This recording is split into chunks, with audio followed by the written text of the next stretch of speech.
mimi na yeye tulikuwa ni mtu na shabiki yake. Tulikuwa tunashirikiana vizuri sana. Ndiyo. Lakini from nowhere alinitumia message.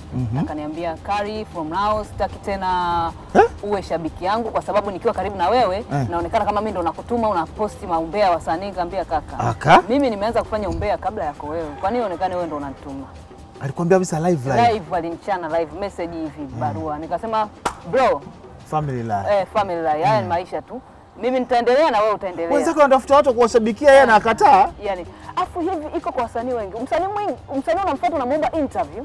Naomba tufanye interview. Anakukatalia, alafu baada ya miaka michache anapotea. Anaanza kukusumbua wewe tena.